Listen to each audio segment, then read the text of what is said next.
Hello and namaste, myself Surajam Sahu from Mind Magma, and in this video we are going to finish our topic जो हमने start किया था air conditioning में। जो हमारा last topic था refrigeration plant के टाइप्स, उसमें हमने उसको तीन अलग अलग टाइप्स के लिए तीन अलग अलग वीडियोस बनाने का प्लान किया था, जिसमें हमने अपने सरफेस और अंडरग्राउंड को कवर कर लिया है। In this we are going to finish this part with our last type.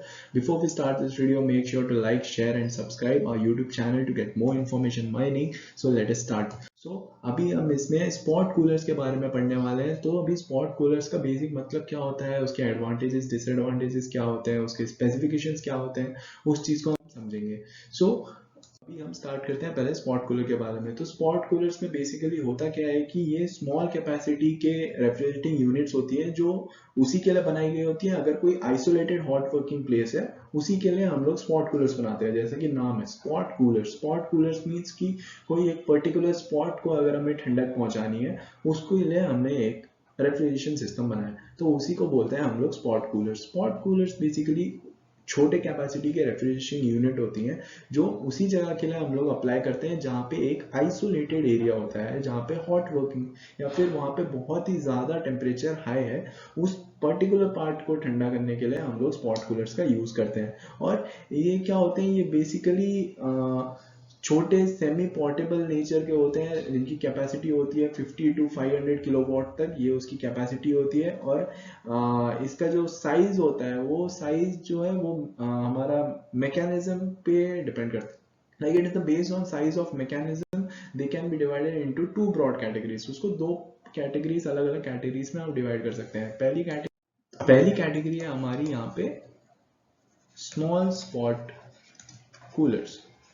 Small spot coolers basically क्या होता है कि ये एक ऐसा अरेंजमेंट होता है जो डायरेक्ट कूलिंग प्रोवाइड करती है एयर स्ट्रीम को, जो कि इवेपोरेटर कॉइल्स में होता है by using evaporation of refrigerant. ये होता है इसका बेसिक मतलब that this have arrangements of direct cooling of air stream on the evaporator. Evaporator में डायरेक्ट कूलिंग मिलती है हमारे एयर स्ट्रीम को by using the evaporation of refrigerant. ये होता है हमारे स्मॉल स्पॉट कूलर्स। दूसरा होता है हमारा बिग स्पॉट कूलर्स।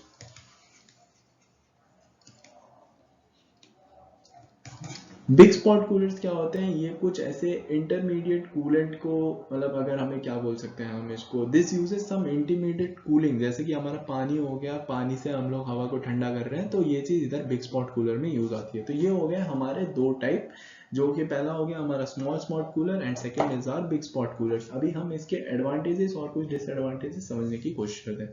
पहले इस चीज को हम हटाएंगे।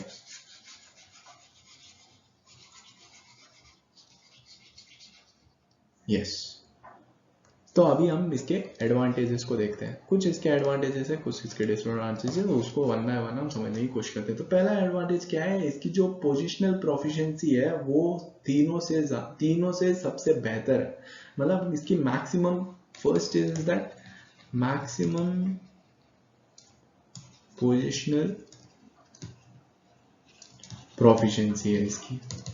जो हमने तीन टाइप्स अभी देखे, पहला हमने देखा सरफेस प्लांट, देन हमने देखा अंडरग्राउंड, देन हमने देखा अभी स्पॉट कूलर्स। और इसकी जो पोजिशनल प्रोफिशिएंसी है वो सरफेस और अंडरग्राउंड से सबसे बेटर पोजीशन पे है। तो ये चीज होगी हमारी फर्स्ट एडवांटेज। सेकेंड एडवांटेज क्या है कि it helps in dust separation. Dust separation में ये बहुत हेल्प करता है। That is our second part, help in dust separation. ये हो गया हमारा।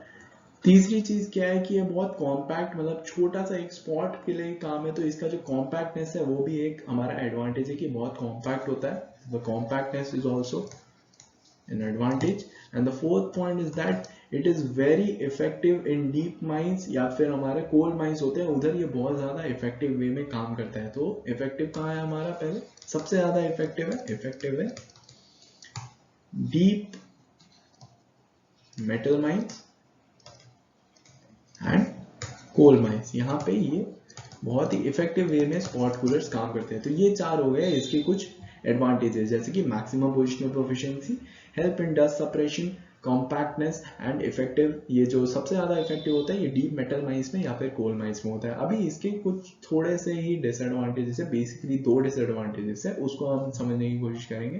पहले अगर मैं पूरी भी चीज ना मिटाऊं, अगर फिर भी हम मिटा देते हैं इसको। बेसिकली दो डिसएडवांटेज है, ज्यादा कुछ है नहीं इसमें। डिसएडवांटेज, स्पॉट कूलर वैसे भी छोटी सी चीज़ है, ज़्यादा कुछ इतना कॉम्प्लिकेटेड नहीं है।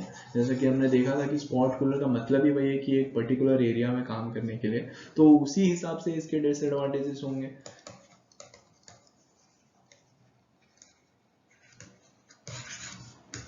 पहला डिसएडवांटेज इसका बेसिकली ये है कि ये जो चीज़ है ये फेस को तो कूल करता है, जहाँ पे इस चीज़ को रखा गया है वो स्पॉट कूलर जिस स्पॉट को कूल करने के लिए रखा गया है वो उसी चीज़ को ठंडा करेगा, बाकी जो गर्म हवा है या फिर बाकी जो माइन एरिया है उसको वो छोड़ देगा। तो इसका यही चीज़ है कि पर्टिकुलर एरिया में वर्क करता है, पर्टिकुलर जोन ऑफ वर्किंग, जिसके वजह से जो बाकी एरिया है like other areas are left, other areas और हॉट एयर जो उस पर्टिकुलर जोन में नहीं आ रहा वो उसको छोड़ देता है, सिर्फ उस पर्टिकुलर एरिया पे काम करता है। ये हो गया हमारा पहला डिसएडवांटेज। दूसरा डिसएडवांटेज क्या है कि ये बहुत ही ज़्यादा एक्सपेंसिव है, यही चीज़ है इसके दो, हम बोल सकते हैं कि यही डिसएडवांटेज है। इसके प्लस पॉइंट्स भी है कि ये बहुत इफेक्टिव है, बहुत मैक्सिमम पोजिशनल प्रोफिशिएंसी है उसकी, डस्ट सप्रेशन है, कॉम्पैक्ट है, पर इसके यही डिसएडवांटेज है कि जितने ज़्यादा फीचर्स आ रहे हैं अगर तो वैसा ही एक्सपेंसिव भी होगा, तो ये बेसिकली बहुत एक्सपेंसिव भी है और ये पर्टिकुलर जोन में काम करता है और बाकी जोन के लिए काम नहीं करता है। तो ये दो इसके डिसएडवांटेजेस हो गए। और कुछ एग्जांपल अगर हम बोल सकते हैं तो जैसे कि हम बोल सकते हैं जो चैंपियन रीफ है, जो चैंपियन रीफ है या फिर केजीएफ है, वहाँ पे इस चीज़ का यूज़ होता है। और इसके कुछ फीचर्स या फिर हम स्पेसिफिकेशंस बोल सकते हैं कि इसकी जो कैपेसिटी होती है, इसको पहले मिटा देता हूँ।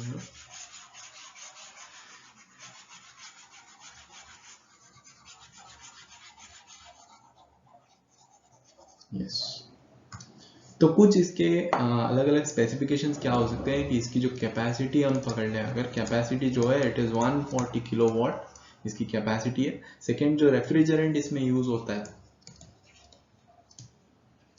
वो है हमारा R12, ये उसका रेफ्रिजरेंट है जो यूज़ होता है। तीसरा, जो कितना वॉल्यूम ऑफ एयर कूल्ड होता है, कितना वॉल्यूम ऑफ एयर कूल्ड, तो ये जो है ये है 6.37 मीटर क्यूब पर सेकेंड, ये इसका एयर की इतना वॉल्यूम वो कूल करता है पर सेकेंड पे। And last is that the cooling range कितना है, कूलिंग रेंज का मतलब क्या है, ड्राई बल्ब और wet bulb temperature cooling range, अगर हम DBT या फिर ड्राई बल्ब टेम्परेचर बोले तो 41.6 degree Celsius to 33.3 degree Celsius तक, और अगर हम वेट बल्ब टेम्परेचर को लेके चले तो फिर वहां पे 25.8 degree Celsius to 22.2 degree Celsius तक ये इसका कूलिंग रेंज है। सो इसके साथ हमने अपना स्पॉट कूलर भी फिनिश कर लिया है। इसके कुछ कैपेसिटी थे, एडवांटेजेस एंड डिसएडवांटेजेस, और हमारा बेसिक दो जो थे हमारे स्मॉल स्पॉट कूलर और बिग स्पॉट कूलर, इसको भी समझा हमने।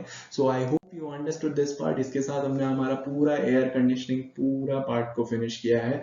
इसमें हमने 3 पार्ट्स बनाए थे लास्ट में, जो भी अलग अलग रेफ्रिजरेशन प्लांट थे, जो कि surface, underground and spot coolers. तो इसके साथ हमने वो पार्ट भी खत्म कर लिया है। So I hope you understood this part and the whole air conditioning chapter. So thank you from Mind Magma, and make sure to like, share and subscribe our YouTube channel to get more information about mining. Thank you.